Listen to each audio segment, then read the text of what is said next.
As practitioners of dhamma or dharma, or even just, mindfulness, as meditators, we are looking for freedom.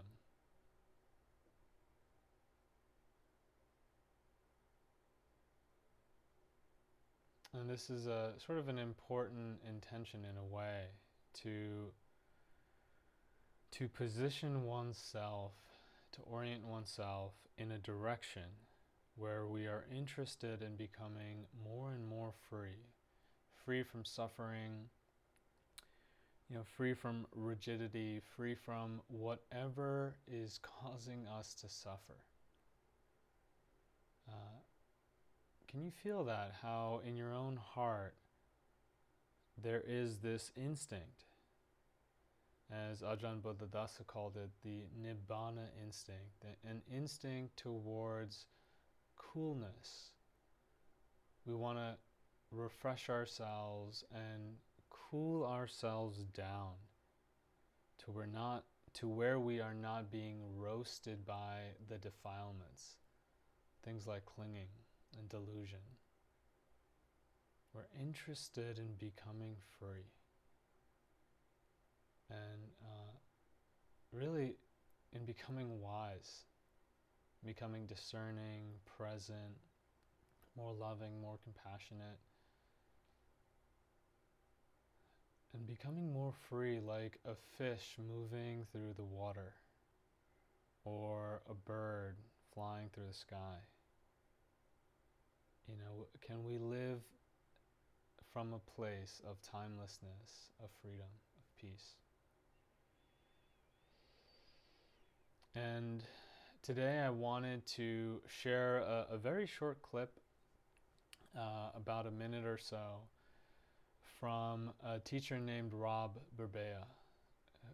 Rob Burbea, who was a very significant Dharma teacher, very unique, wonderful in many ways. But in the interest of time, I'll just play this clip and then I'll sort of explain it and go into it.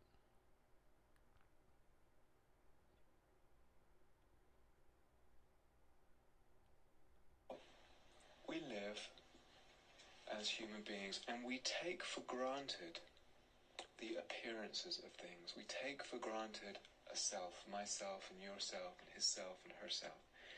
And we take for granted the things of the world and the world itself. We take those appearances for granted, and it absolutely seems, that things have their own kind of solidity. Body, the clock, everything has its own solidity, its own kind of reality, its own sort of that-ness, or sometimes people use the word suchness. It's just what it is. This thing is just what it is. It's what it is in its essence, in its being. That in some kind of independent way it exists as what it is. And that much to us seems actually obvious. 6 billion people would agree on that. It seems completely obvious. That's how we see the world, that's how we experience the world.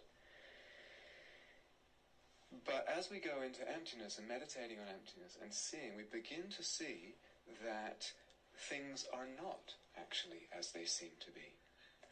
And that seeing that they are not as they seem to be brings freedom. It brings a freedom. We realize that we suffer because we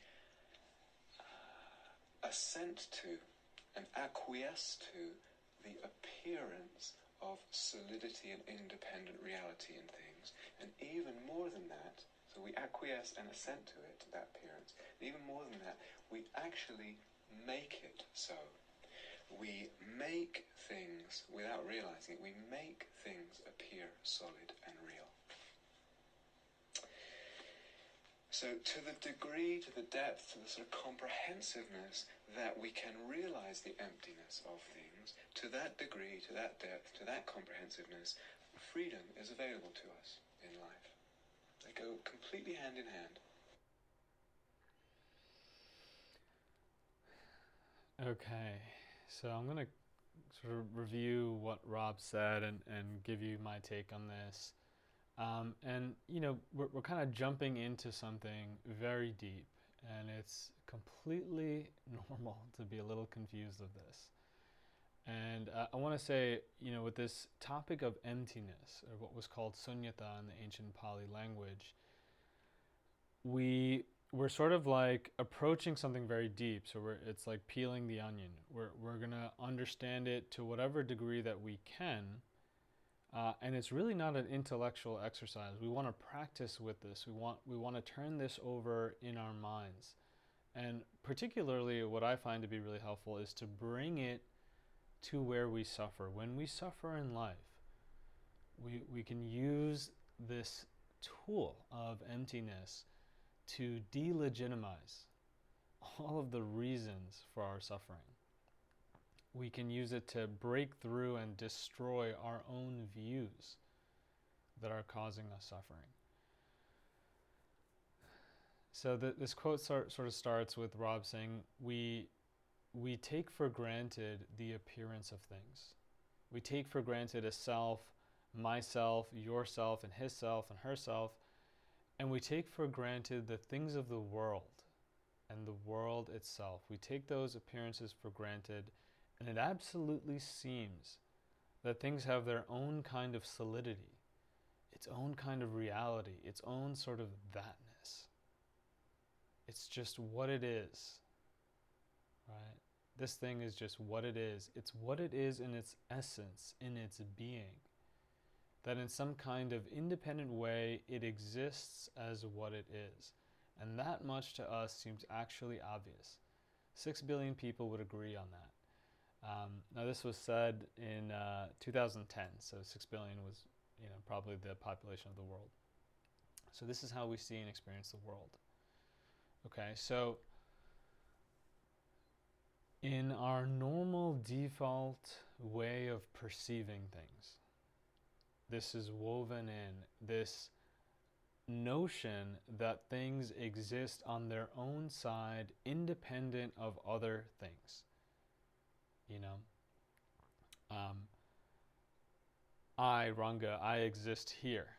This is me. This is who I am. This is my essence. You exist over there, right? And this microphone, my phone, my house, whatever. These things, these objects exist in and of themselves. This is how things seem. More than that, also, it's like we give things a solidity, right? This that-ness, as Rob calls it, and I like this word a lot, that-ness. It's a made-up word, right? But it's sort of like, so my wife has a that-ness. This is who she is, and there's a solid view of who she is.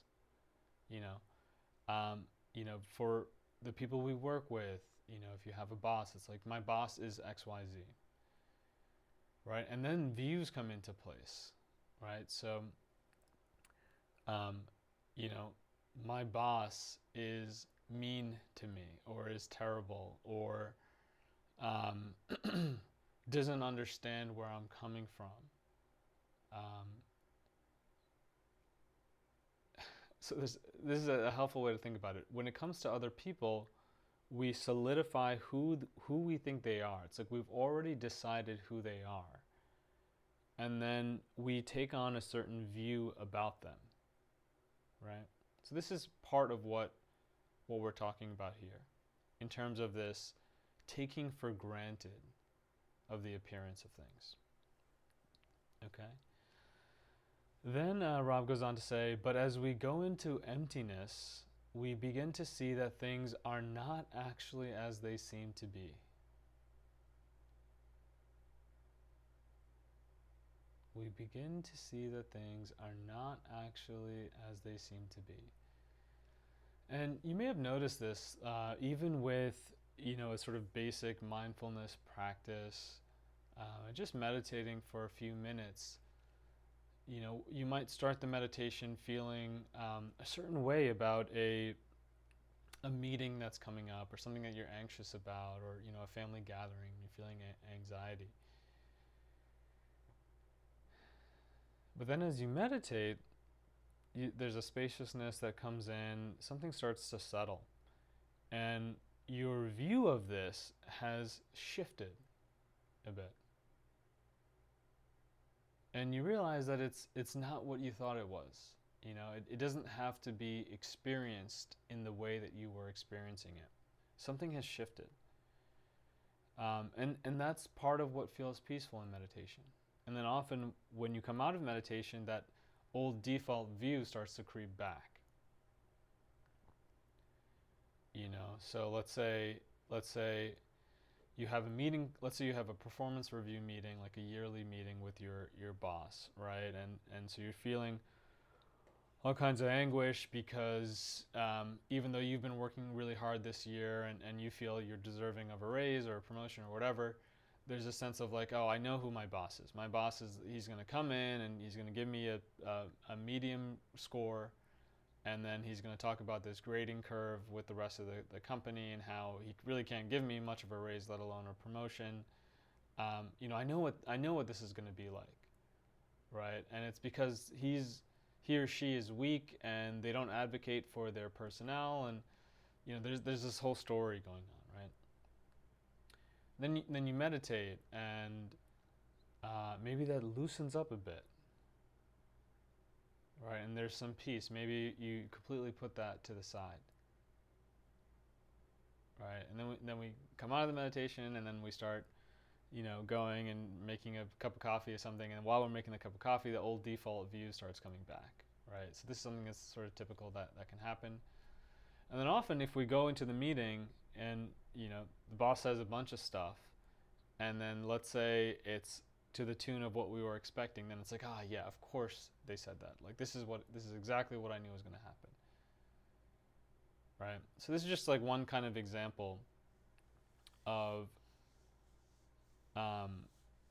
what I'm talking about here, right? Now, in the meditation, you might begin to see that things are not actually as they seem to be. You might start to glimpse that there's a way of looking happening, a way of perceiving. Your likes, your dislikes, your preferences, your attention, your intentions, your history, your traumas, all of this is contributing to your view. And because when we're meditating, we can sometimes significantly shift that way of looking, we experience it completely differently, right? So Rob says, as we go into emptiness, we begin to see that things are not actually as they seem to be. And that seeing that they're not as they seem to be brings freedom. Okay, this is really significant.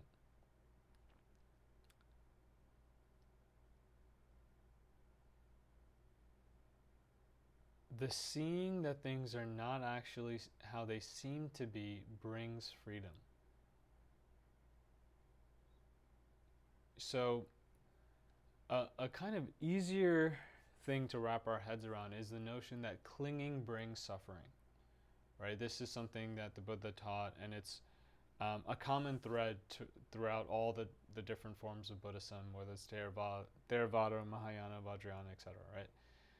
Clinging brings suffering, and clinging is this push or pull. It's anytime we want to push something away from us because we don't like it, or we want to pull something towards us because we like it, right? And then when we're met with something that we don't like, we suffer, or if something that we like fades away, we suffer. So it's kind of easy to see that. Here we're going a step further. We're saying that we cling to things in part because they appear to be real in and of themselves and have some inherent reality, some intrinsic reality. So in this example,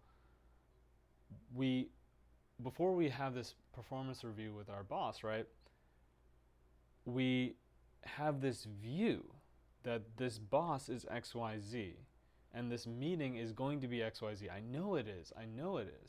Maybe not, but I know it is, right? So that sense of this is what it is. This is what it's going to be. That brings suffering, because once we create that in the mind as a reality, then we cling to it. In this case, we push it away. We don't like it. And if you pay close attention, there might even be pockets of time where it's like, well, maybe it won't be. Maybe he will give me a raise. And then we cling to that too.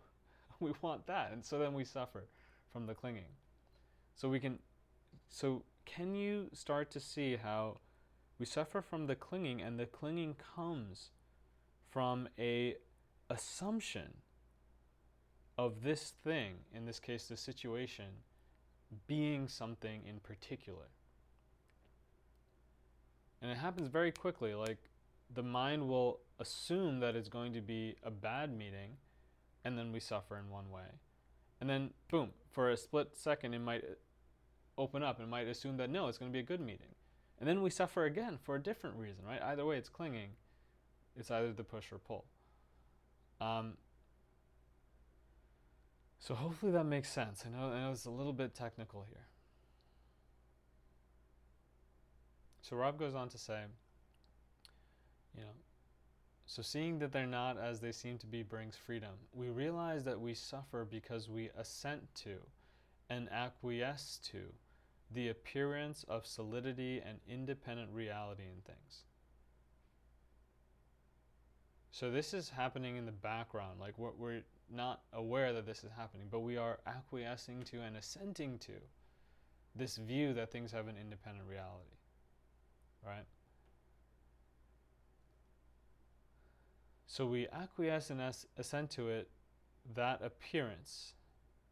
And even more than that, we actually make it so. We make things. Without realizing it, we make things appear solid and real. This is really powerful stuff. So it's not just that we're acquiescing, we're actually participating. We're fabricating, concocting, we're making things so. So in the mind, prior to this meeting, we're building a perception of this meeting going terribly. And we're making it so in that moment where we are suffering. Right? So when we take a step back, the future is completely imagined. We have no idea what will come in the future.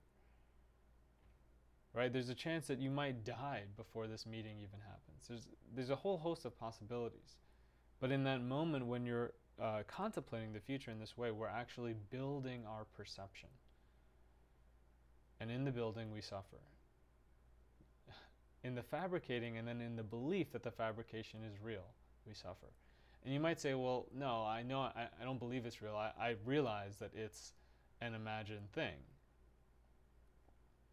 But pay attention. This is where mindfulness can come in. See if you can feel the suffering that arises as the mind is doing this thing, as the mind is building this story. And then Rob goes on to say, so to the degree, to the depth, to the sort of comprehensiveness that we can realize the emptiness of things, to that degree, to that depth, to that comprehensiveness, freedom is available to us in life. They go completely hand in hand.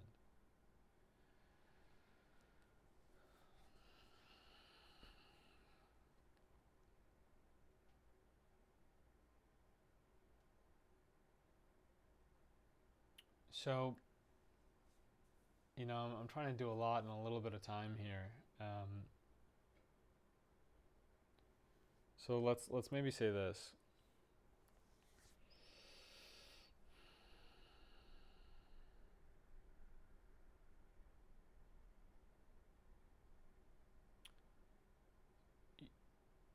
You may have an understanding of how letting go brings freedom, right? As Ajahn Chah said, if you let go little, you'll have little peace. If you let go a lot, you'll have a lot of peace. Right? So, if it's the boss who's bothering us, or our spouse, or our sibling, or our parent, or our child, whoever it might be, and they're doing something, and there's a sense of, this is who they are, this is what they always do, and how am I going to fix this, right? And so for most of us, we're just trying to fix it. We're trying to tend to the unfinished business of life. Then as we come across Dharma, in particular if we come across the teachings of the Buddha, which now are being kind of, are sort of leaking into secular meditation circles, and of course it's not just the teachings of the Buddha, it's teachings of many other spiritual teachers across religions and across history, right? The sense of letting go. It's like, can you let go of that incessant thinking and that storytelling and that entanglement in your mind? This is something the Buddha really stressed, this unentanglement. So at some point we start to think like this, like, oh, I want to let this go. But the mind tends to fight this. It's like, even though there's some part of you that recognizes that you're suffering because you're not letting go, and so you want to let go, the mind kind of wrestles with you. It's sort of saying, no, but this is real. This is how they are, right? Whether it's the spouse or the boss or whoever, right? This is how they are. What emptiness is, this teaching of emptiness is pointing to is, this is not how it is. This is not who they are. In fact, so all right, so as we're approaching this, we can try and pepper some other ideas in. It's like, no, my boss or my spouse, that's not how they are. They're actually good people, and we remember the good in them. And we remember all the things that they've done for us and how maybe they're better than a prior boss or a prior girlfriend or boyfriend or whatever, right? And this is, and we try to appreciate them. So this is a skillful way, a very helpful way of trying to do it, right? And we're trying to like pepper holes into this view that's causing us suffering. Okay? Now emptiness goes a step further. It's saying that there is no essence there to that person. There is no intrinsic value. We're not saying that they're meaningless or valueless. We're not saying that at all. We're saying that the meaning in them, the existence of them, the perception of them is dependent on the mind. And it always will be. There will never be... This is what the mind is, right? We create a solidity. We make and fabricate a solidity and a value and a meaning. We assign a meaning to something. The mind lends to it a sense of solidity, a sense of importance, a sense of seriousness. So the teaching of emptiness is sort of like there's nothing actually there. It's unfindable. And this, as we begin to understand this and see the truth of this, it starts to just erode the views that cause suffering. So while it may have been difficult to let go, because the mind is saying, no, this is real, this is how it is. And the mind starts giving you reasons for why you should think of it as real. Because if I allow this to go on, then my career is going to be like this. If I allow this to go on, my relationship, my unborn children, my grandchildren will be like... The mind starts to really papanchaize. Papancha is this ancient Pali word that means proliferation, mental proliferation or complication. It's like how the mind builds a forest from a seed, right? All this story and entanglement and seriousness and all this stuff, right? So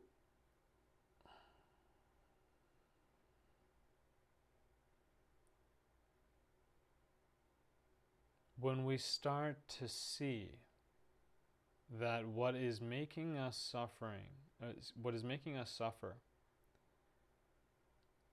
is the belief that things are as they seem. What is making us suffer is the belief that things are as they seem. It's not that person or that situation or that past history. It's not that. It's actually the mind that is fabricating, concocting, building views that lead to clinging, that lead to suffering. So this completely undermines the mechanism that creates suffering. When I say this, I'm talking about emptiness.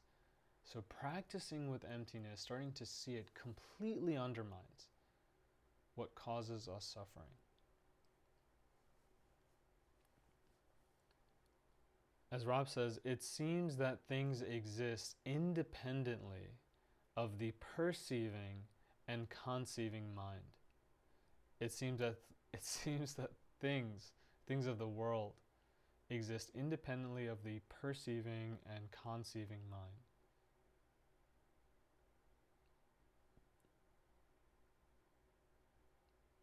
But in actuality, things do not exist independently of the perceiving and the conceiving mind.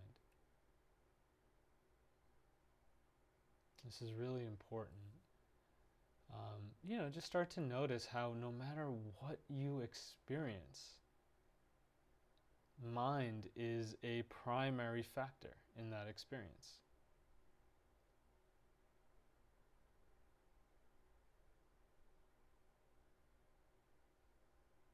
And I know this talk is a little busy and a little complicated, and it can be confusing. But if you're listening, my encouragement is to bring this to what you are suffering over.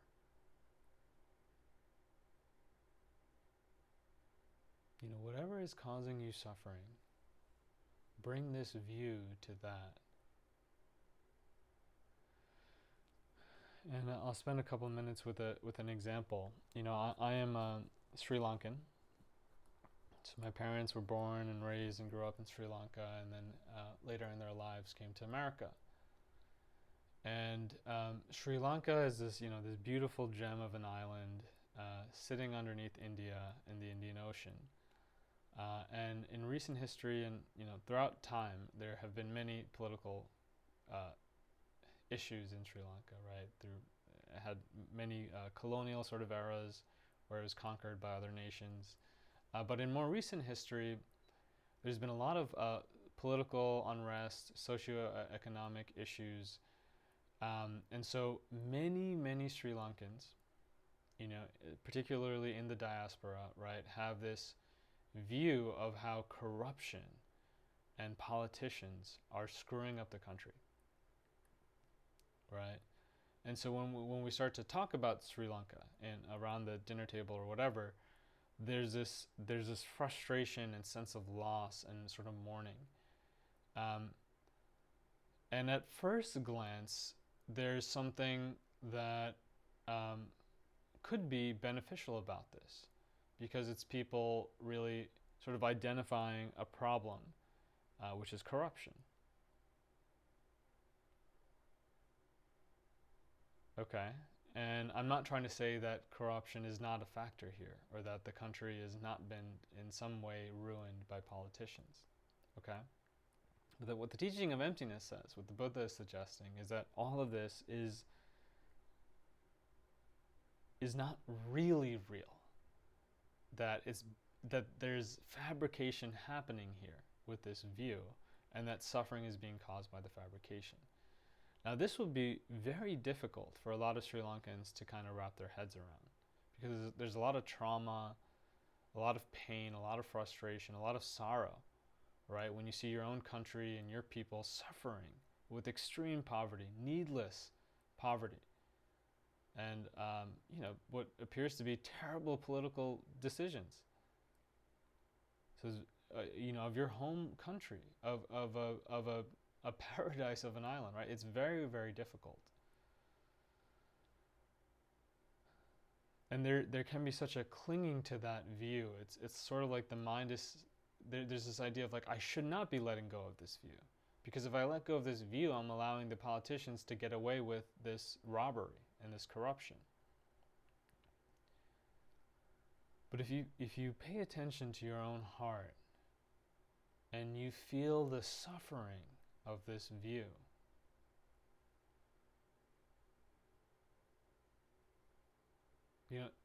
it can really help in this. Like, suffering is a great teacher, becomes a great impetus for spiritual progress. So the mind is telling you this is real.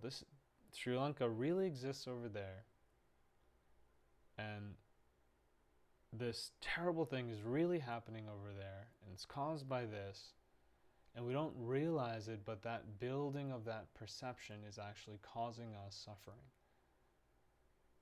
So emptiness, it kind of comes in and says that's not really real. That view is dependent on a perceiving mind and a conceiving mind. It's a dependent arising, completely empty of any inherent truth or existence or meaning. It's not saying that that view is false or wrong. It's saying that that view's truth and that view's reality is dependent on the mind, is dependent on a particular way of looking.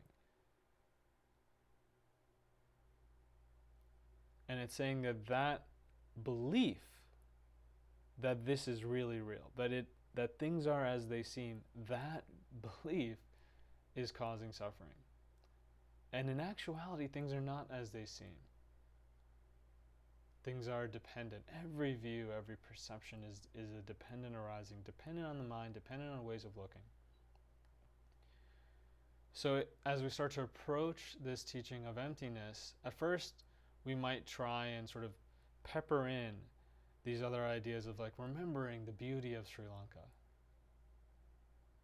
and feeling gratitude for our childhood there and the natural wonders of that country and the good people we've met, and maybe, you know, some of the people who actually tried to rid the country of corruption, who had integrity.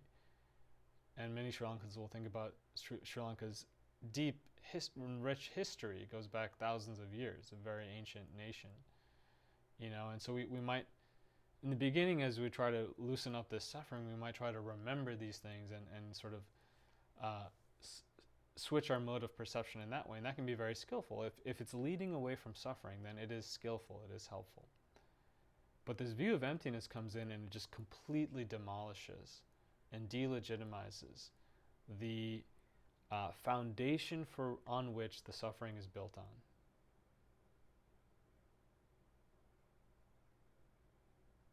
And again, why would we want to do this? If you're a Sri Lankan, that you may not be ready. In a way, you may not be ready for this. You may not even want to do this. But the why is because your suffering is never helpful. In the sense, suffering can only be helpful in that it can help us move away from suffering, right? Through the dhamma, through these teachings. But other than that, it's like your suffering is needless. It's not skillful. It's not helpful.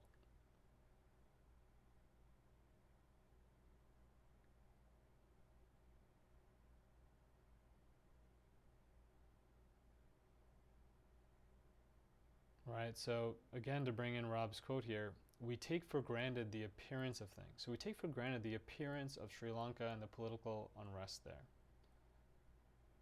And it absolutely seems that things have their own kind of solidity, its own kind of reality, its own sort of that-ness. It's just what it is. This is how it is in Sri Lanka. Corruption, bribery for decades. It's just what it is.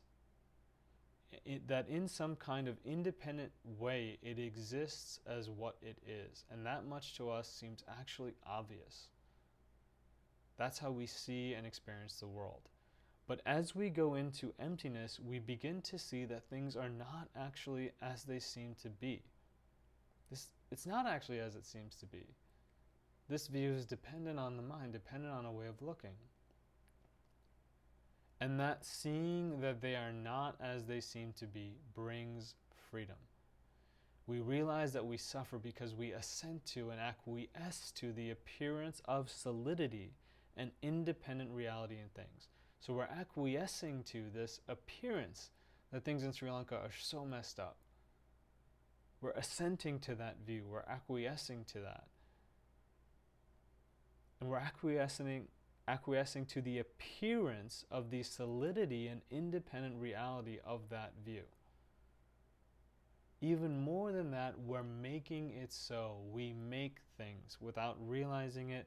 we make things appear solid and real. This is so important. We make that view of Sri Lanka appear real. But to the degree and to the depth that we can realize the emptiness of that view, to that degree, to that depth, freedom is available to us in life. Freedom and emptiness go hand in hand. So I'm going to pause here, and I offer this for your reflection, and just again know emptiness is a very deep teaching, and it takes time. So we're meant to practice with this, and over time it will start to become more and more apparent.